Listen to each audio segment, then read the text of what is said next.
मंडल के अध्यक्षों की ओर से एक बहुत ही सुंदर माला पहना करके स्वागत हो रहा है। भारत माता की, भारत माता की, छत्रपति शिवाजी महाराज की, धर्मवीर छत्रपति संभाजी महाराज की, भारत रत्न डॉक्टर बाबासाहेब आंबेडकरांचा, भारत रत्न डॉक्टर बाबासाहेब आंबेडकरांचा आयो लाल सबाई कायो।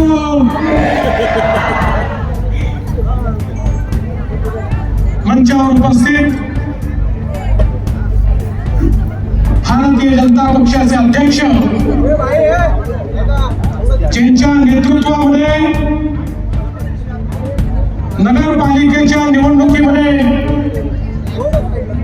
भारतीय जनता पार्टी महाराष्ट्रात नंबर 1 चा पक्ष झाली आणि आता ज्यांच्या नेतृत्वामध्ये महानगरपालिकेतही भाजपा पहिल्या नंबरचा पक्ष होणार आहे ते आपले महाराष्ट्राचे अध्यक्ष रवींद्र चव्हाणजी, आमच्या उल्हासनगरचे लोकप्रिय आमदार कुमार एलानीजी, सन्माननीय आमचे आमदार किसन कथोरेजी, आमदार सुभाताई गायकवाड, माजी आमदार नरेंद्र पवार, राजेश भाई, तेजश्रीताई करंजुले, गुलाबराव करंजुले, उद्धव भाई गुरचंदानी, प्रदीपजी रामचंदानी, धनंजय बुडारे, नरेंद्र राजानी, मनोहर खेमचंदानी, चरण सिंग तार, अमर लूम या ठिकाणी मंचावर उपस्थित सर्व मान्यवर आणि मोठ्या संख्येने उपस्थित असलेल्या माझ्या तमाम लाडक्या बहिणींनो आणि तितक्याच लाडक्या भावांनो, आज उल्हासनगरच्या निवडणुकीच्या निमित्ताने आपण सगळे या ठिकाणी एकत्रित आलो। ये चुनाव उल्हासनगर के उम्मीदवारों के भाग्य का चुनाव नहीं है, ये उल्हासनगर वासियों के भाग्य का चुनाव है। उल्हासनगर कैसा होगा, उसका अस्तित्व कैसा होगा, इसका विचार करने के लिए चुनाव 15 तारीख को संपन्न हो रहा है। ये उल्हासनगर एक बहुत ही महत्वपूर्ण ऐसा शहर है, विशेष रूप से हमारे जो सिंधी भाई जिस समय विभाजन हुआ, विभाजन की विभीषिका को सहते हुए जो हमारे भाई यहाँ आए, उन्होंने इस उल्लासनगर में उनको जगह मिली और यहाँ पर कई परेशानियों को झेलते हुए हमारे सिंधी भाइयों ने यहाँ पर अपना रैन बसेरा तैयार किया। इस उल्लासनगर में अलग अलग प्रकार के लोग रहते हैं। यहाँ पर हमारे उत्तर भारतीय भी है, हमारे मराठी लोग भी है, हमारा बहुत बड़ा अम्बेडकरी समाज भी यहाँ पर है। एक प्रकार से हमारे सिंधी समाज के साथ साथ एक बहुत बड़ा हमारा कल्चर यहाँ पर हमको देखने को मिलता है। और विशेष रूप से अगर हम देखें तो पिछले कई वर्षों में जिस प्रकार से एक शहर के रूप में उल्लासनगर का विकास होना चाहिए था, कुछ कारणों से वो नहीं हो पाया, ये भी हमको ध्यान में लेना होगा। 1996 में ये महानगर पालिका बनी, करीब 30 साल हो गए। 30 साल में कई महानगर पालिकाओं ने जो तरक्की की, उस प्रकार की तरक्की उल्लासनगर में हमको देखने को नहीं मिली। इसका कारण हम सभी लोग जानते हैं उस समय की सरकारें और यहाँ की महानगर पालिका की सरकारें, इनका किस प्रकार का कार्य था ये हम सब लोगों ने देखा। लेकिन मैंने जिंदगी में एक चीज सीखी है, मैं केवल सवाल पूछने वाला आदमी नहीं हूं, मैं जवाब देने वाला आदमी हूं। केवल किसी के ऊपर उंगली उठाने वाला आदमी मैं नहीं हूं। हम क्या कर सकते हैं ये बताने वाला आदमी हूं। परिवर्तन अपने आप से शुरू करना पड़ता है। परिवर्तन की ललक, परिवर्तन की इच्छा ये अगर हो तो इस महाराष्ट्र में और इस देश में मोदी जी के नेतृत्व में 2014 के बाद जो परिवर्तन हुआ है, आप सब वो परिवर्तन देख रहे हैं। क्योंकि जब सत्ता ऐसे लोगों के हाथ में आती है जिनका मिशन ही परिवर्तन है, जिनका मिशन ही विकास है, तो फिर परिवर्तन को कोई रोक नहीं सकता। आप देखिए 70 सालों तक हमारे देश में देश की सरकार कहती थी भारत गांव में रहता है, गांव का विकास है भारत का विकास। बात तो सही थी, लेकिन उस समय सरकारें भूल गई कि भारत में शहर भी है, शहर में भी गरीब मध्यम वर्गीय, शहर में भी व्यापारी सब लोग रहते हैं, उनका भी विकास करना होगा। इस बात को सरकारें 70 साल तक भुलाती रही। 70 सालों तक शहरों के विकास की योजनाएं नहीं बनी, शहर बढ़ते गए, जनसंख्या बढ़ती गई, जिसको जहां जगह मिली वो बैठ गया, अतिक्रमण हुए, झोपड़पट्टी तैयार हुई, पीने का पानी का प्रश्न निर्माण हुआ, कचरे का प्रश्न निर्माण हुआ, मैला नालियों से बहने लगा, मच्छरों की तादाद बढ़ने लगी, मलेरिया जैसे रोग बढ़ने लगे। कहने को तो शहर, लेकिन गांव से बदतर हालत हमारे कई शहरों की हो गई। क्योंकि भारत की सरकार में ये विजन ही नहीं था कि शहरों के विकास का भी विचार करना पड़ेगा। लोग शहरों की ओर जा रहे थे क्योंकि शहरों में शिक्षा थी, शहरों में रोजगार था, शहरों में स्वास्थ्य की व्यवस्थाएं थी, लोग जा जाकर बस रहे थे, लेकिन उनके लिए कोई व्यवस्था नहीं हो रही थी। देश में पहली बार 2014 में प्रधानमंत्री मोदी जी की सरकार बनी और मोदी जी ने कहा कि शहरों का भी विकास करना पड़ेगा, गांव का तो विकास करना पड़ेगा, पर शहर में रहने वाला गरीब, शहर में रहने वाला मध्यम वर्गीय, निम्न मध्यम वर्गीय, इसके भी विकास की योजनाएं तैयार करनी पड़ेगी। मोदी जी ने कहा हमारे देश का 65% GDP ये शहरों में तैयार होता है। हमारे यहाँ पर रोजगार का निर्माण ये शहरों में होता है, शिक्षा और स्वास्थ्य की सेवाएं ये शहरों में मिलती है। इसलिए अगर हम शहरों का विकास करेंगे तो हमारे शहरों में बसने वाले जो गरीब है, जो मध्यम वर्गीय है, जो आम आदमी है, उसके जीवन में भी परिवर्तन होगा। और पहली बार भारत सरकार की ओर से शहरों के विकास के लिए योजनाएं तैयार हुई।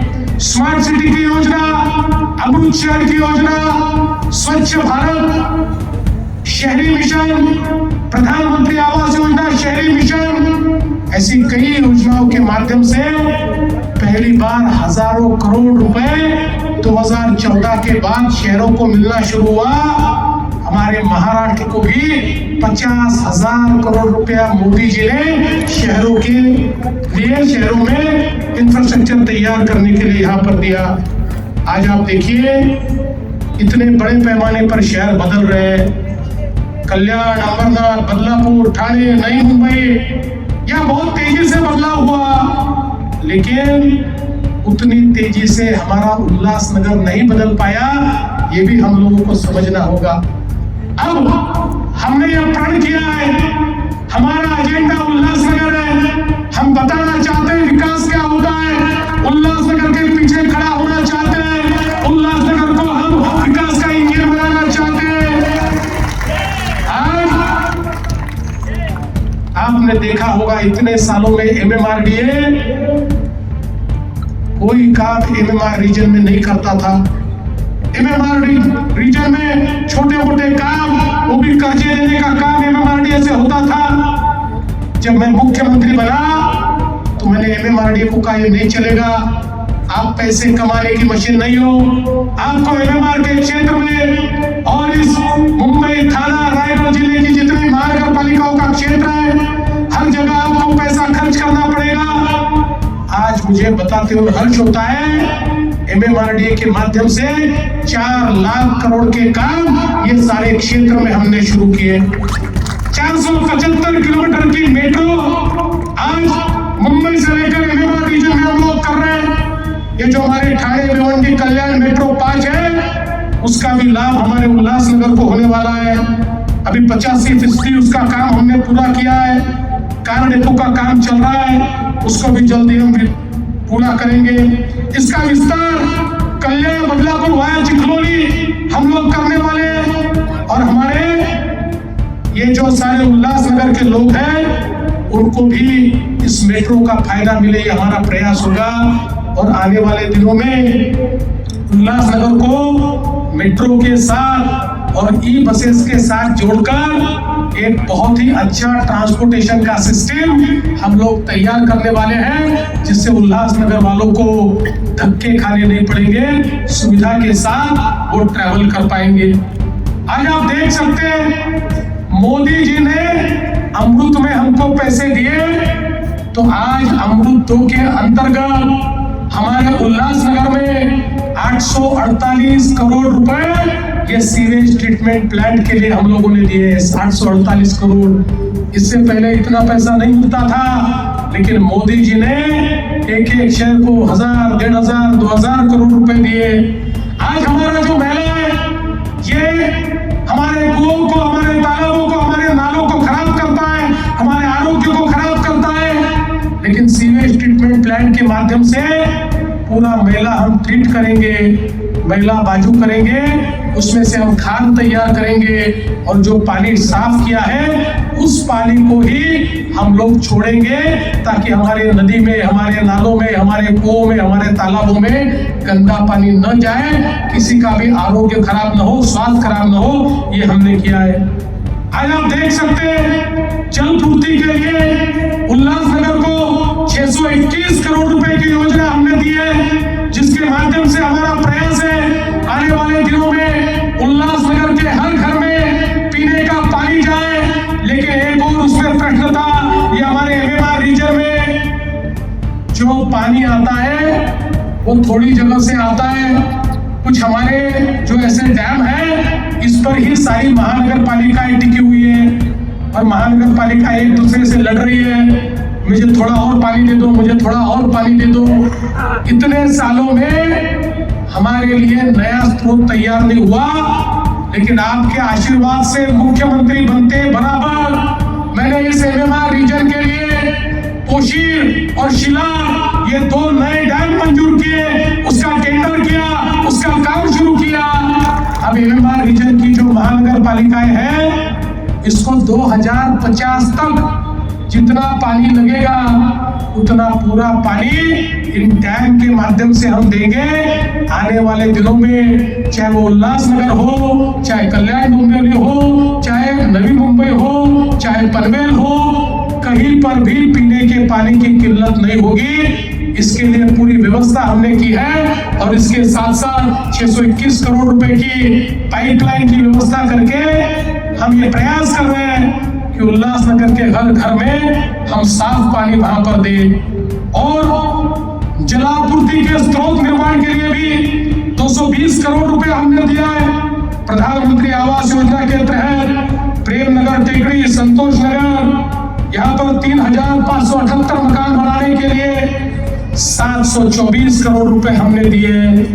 मैं तो कुमार जी आपको कहना चाहता हूँ, हमारे प्रधानमंत्री जी ने प्रधानमंत्री आवास योजना के तहत महाराष्ट्र को 30 लाख मकान दिए। 30 लाख, पिछले 1 साल में 30 लाख। अब हमारे उल्लासनगर में जितने गरीब हैं, जो झोपड़े में रहते हैं या गरीब है या बेघर है, इन सब के लिए आप प्रधानमंत्री आवास योजना की स्कीम तैयार कीजिए, आप जितने घर मांगेंगे उतने पूरे घर हम आपको देंगे, कोई गरीब बिना घर का नहीं रहेगा। अब मोदी जी ने उतना पैसा अपने को दिया है। आज आप देख सकते हैं उल्लासनगर कल्याण बदलापुर स्टेट हाईवे पर जो फ्लाईओवर है उसको 555 करोड़ रुपए हमने दिया और MMRDA के माध्यम से 8 रस्तों के कंक्रीटीकरण को 100 करोड़ रुपए हमने दिया है।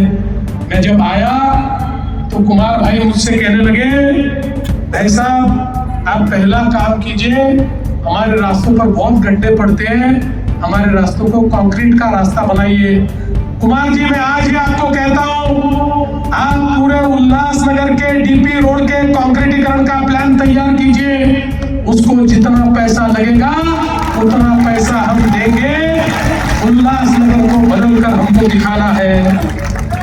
आज उद्यान के लिए गोल मैदान उद्यान में उद्यान के लिए 88 करोड़ रुपया, स्पोर्ट्स कॉम्प्लेक्स के लिए 34 करोड़ रुपया, PM ई-बस के लिए 18 करोड़ रुपया, सिंधी भवन के लिए 3.61 करोड़ रुपया, नगर निगम की बिल्डिंग के लिए बड़े पैमाने पर यहाँ पर अपन ने मदद की है और उसके साथ साथ कई भवन यहाँ बनाए जा रहे हैं जिसके लिए 80 करोड़ रुपए भी यहाँ पर दिए गए हैं। हमारे उल्लासनगर में हमारी जो पुरानी बिल्डिंगें हैं जिसको अवैध करार कर दिया गया है, उसका भी एक बहुत बड़ा प्रश्न है। कई बार प्रयास हुए इनको नियमित करने के, लेकिन सारे प्रयास बार बार विफल होते हैं। हम एक नई नीति ऐसी लाना चाहते हैं जिस नीति में नया अनऑथराइज्ड कंस्ट्रक्शन नहीं होगा और पुराने जो लोग हैं उनको हम एक प्रकार से ऐसा इंसेंटिव देंगे कि जिसके माध्यम से उनकी बिल्डिंगों को हम नियमित कर पाएंगे और उनको भी अपना आशियाना दे पाएंगे। इस प्रकार की एक नीति, एक नई नीति उल्लासनगर में लाने का प्रयास हमारे माध्यम से चल रहा है। मैं आपको इतना ही कहना चाहता हूँ, एक उन्नत उल्लासनगर का जो यू है वो यू उन्नत के लिए होगा। ऐसा उन्नत उल्लासनगर हम बनाना चाहते हैं जहां पर एक प्रकार से सभी सुविधाएं हम ला पाए। ये उल्लासनगर एक ऐसा उल्लासनगर बनाना चाहते हैं जहां गुंडों का राज नहीं चलेगा, जहां पर राज चलेगा तो कानून का राज चलेगा। अगर कोई गुंडा राज चलाने की कोशिश करेगा तो ऐसे गुंडों से निपटना देवा भाव को आता है। ये पूरे महाराष्ट्र में देखा है, महाराष्ट्र जानता है गुंडों के साथ यहाँ क्या होता है, इसलिए यहाँ कोई गुंडा राज चलाने का प्रयास नहीं करे और हम लाने भी नहीं देंगे। यहाँ तो सिर्फ कानून का राज चलेगा। कानून के राज के साथ एक नया उल्लासनगर बनाने के लिए हम सब लोग यहाँ पर खड़े हैं। मैं तो आपको इतना ही कहना चाहता हूँ, कमल यानी समृद्धि है, कमल यानी लक्ष्मी है। कमल ये कीचड़ में खिलता है, लेकिन कीचड़ में खिलने के बावजूद उस पर कभी दाग नहीं लगता, ऐसा अपना कमल है।